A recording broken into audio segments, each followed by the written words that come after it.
توانائی دیتی ہے, پورا مضمون باندھا ہے.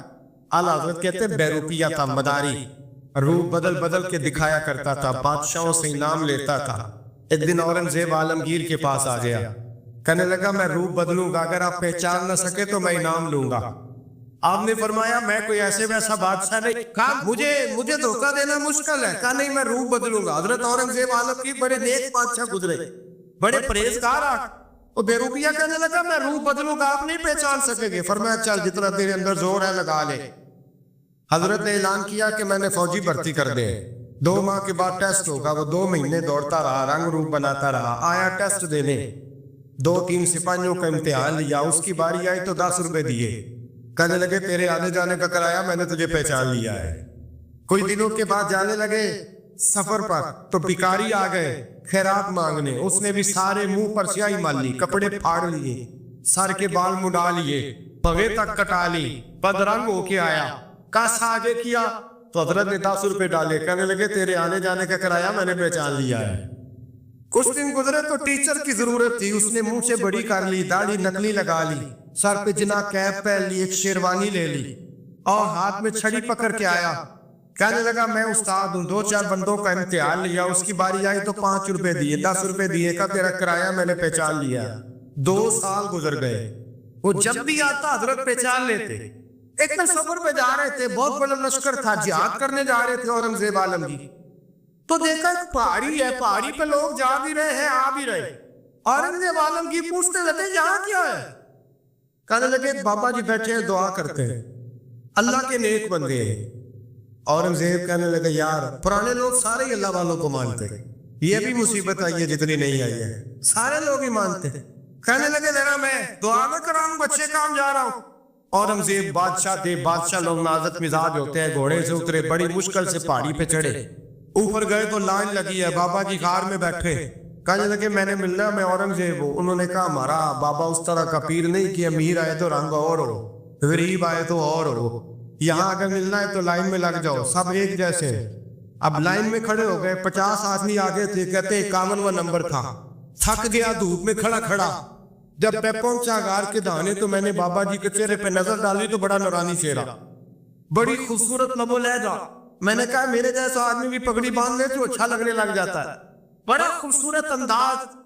کہتے ہو میں ان کے پاس اتحیات کی حالت میں بیٹھ گیا.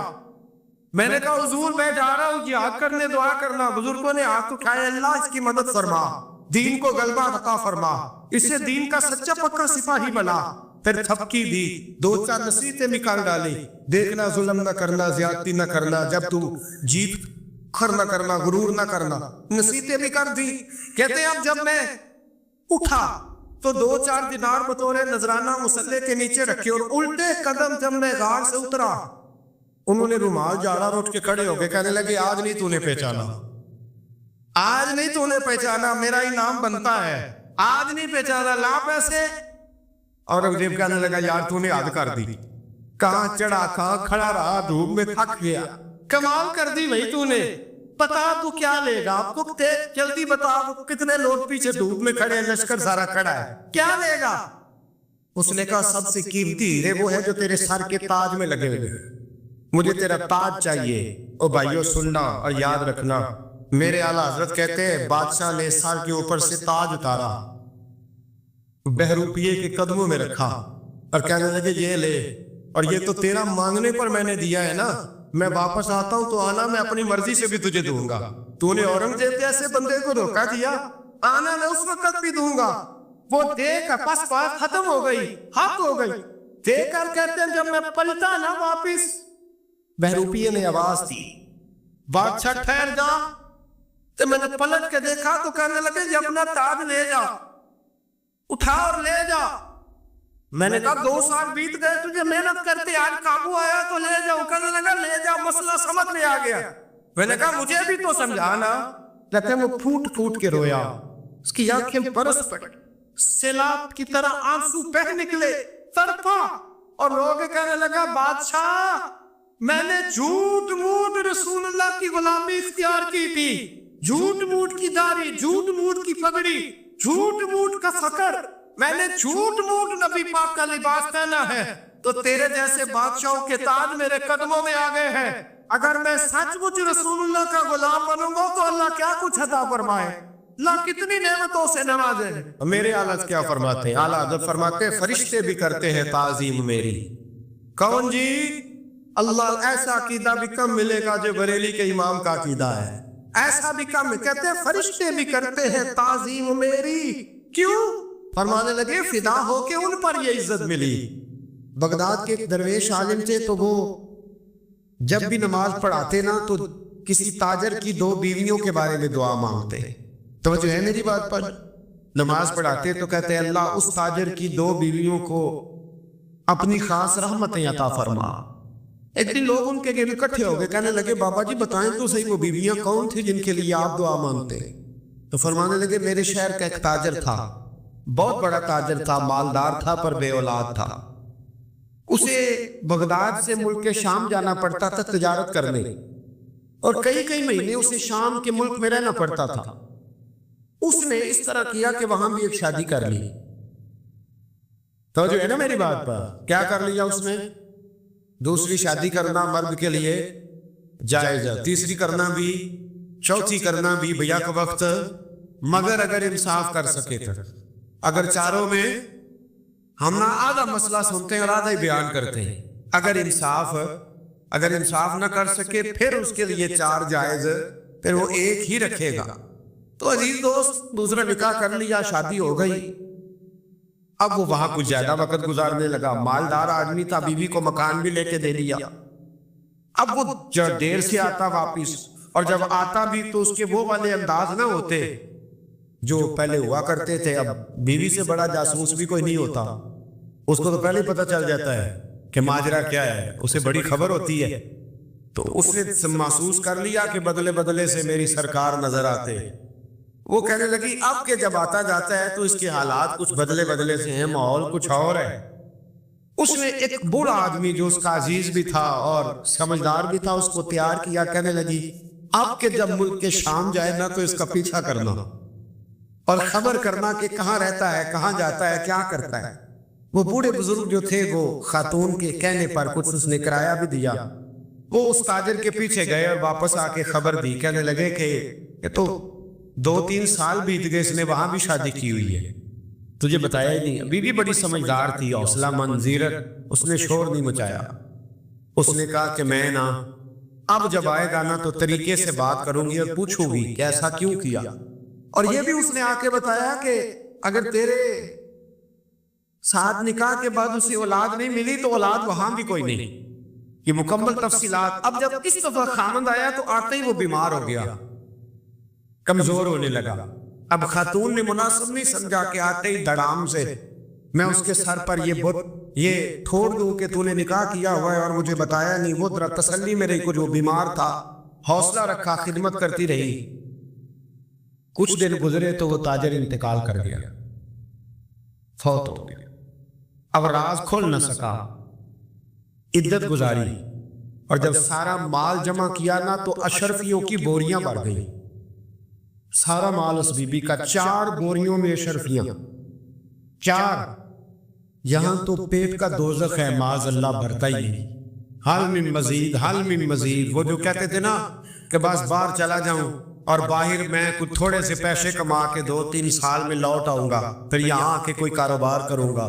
وہ گئے ہیں تو واپس نہیں آئے۔ وہ جو کہتے تھے نا بس میں نے اتنا سا کاروبار کرنا ہے کہ مکان بن جائے، انہوں نے 4 مکان بھی بنا لیے ہیں، لیکن بریک حل من مزید کی دوڑ ہے۔ اب 4 بوریاں اس عورت نے چھپائے رکھی، کوئی بندہ نہیں جانتا بغداد میں کہ ملک کے شام میں تاجر کی دوسری بیوی بھی ہے۔ جب وہ فارغ ہوئی تو اس نے اس بوڑھے جاسوس کو پھر بلایا اور 2 بوریاں اونٹ پہ رکھی، خود بھی ساتھ بیٹھی اور ملک کے شام گئی۔ اللہ اکبر۔ وہ بزرگ کہتے ہیں میں ایسے نہیں دعا کرتا، اس کو جا کے کہنے لگی میں اکیلی وارث نہیں ہوں، آدھے کی وارث تو بھی ہے، میں اکیلی وارث نہیں، یہ تقسیم وراثت ہے، آدھی کی وارث تو بھی ہے، تو رکھ اپنے پیسے، مجھے پتا اس نے نکاح کیا تھا پر مجھے بتایا نہیں تھا، تو رکھ اپنے پیسے، میں تجھے دے رہی ہوں، آدھے تیرے ہیں آدھے میرے ہیں۔ اس نے نظر اٹھائی تو رو پڑی، کہنے لگی نہیں اب یہ سارے تیرے ہی ہیں۔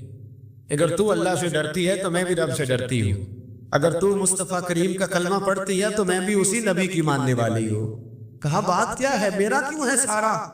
تو وہ خاتون کہنے لگی وہ 2 سال 3 سال سے میرے ساتھ نکاح تھا، اور اس نے بتایا تھا مجھے کہ میری بیوی بھی ہے، اور میں غریب تھی تو میرے والدین کو بھی بتایا تھا کہ میری دوسری شادی ہے، یہ مکان اس نے مجھے لے کے دیا تھا، میرے تمام اخراجات وہ پورے کرتا تھا، نان و نفقہ کا خیال رکھتا تھا، لیکن اب کہ جب وہ آیا تو وہ بیمار تھا۔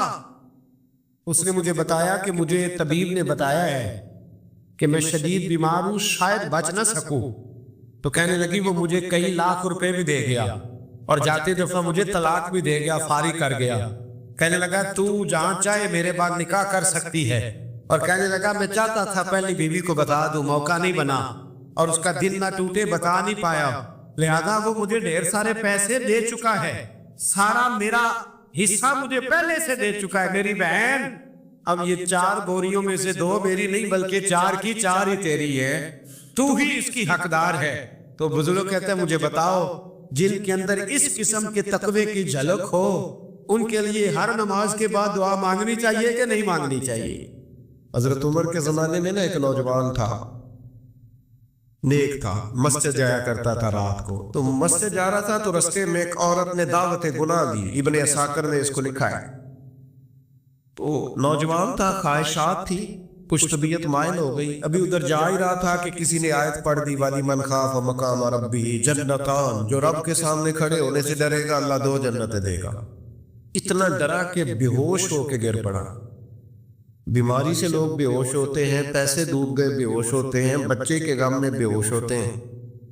سچ بتاؤ کبھی خوف خدا سے بھی بے ہوش ہوتا کوئی دیکھا ہے؟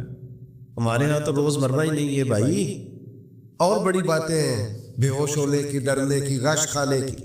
بے ہوش ہو کے گر پڑا، بوڑھے باپ کو کسی نے بتایا بچہ بے ہوش پڑا ہے، اٹھا کے گھر لائے، گھر لا کے کہا بیٹا کیا ہوا؟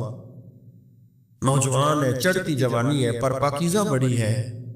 کہنے لگا ابا جی گناہ کی طرف چلا گیا تھا، پر میں نے آیت سن لی جو اللہ کے سامنے کھڑے ہونے سے ڈرے گا رب 2 جنتیں دے گا، میں ڈر گیا تھا، رب واقعی 2 جنتیں دے گا۔ باپ رو پڑے، ابا جی کی آنکھوں میں آنسو آئے، اور کہا پتر اللہ بڑا مہربان ہے، اس کے وعدے سچے ہیں، واقعی 2 جنتیں دے گا۔ اس نے پھر ایک چیخ ماری، اور اس طرح کی ماری کہ اس کی روح ہی پرواز کر گئی، روح ہی پرواز کر گئی۔ کشتگانے خنجر تسلیم را، عشق کی خنجر سے قتل ہو گئے لوگ۔ صبح حضرت عمر کو پتہ چلا کہ انہوں نے تو رات جنازہ بھی پڑھ دیا، تدفین بھی کر دی۔ جناب عمر فرمانے لگے اتنا نیک نوجوان خوف خدا سے دنیا سے چلا گیا، مجھے کیوں نہیں بلایا، میں جنازہ پڑھتا۔ فاروق اعظم فرما رہے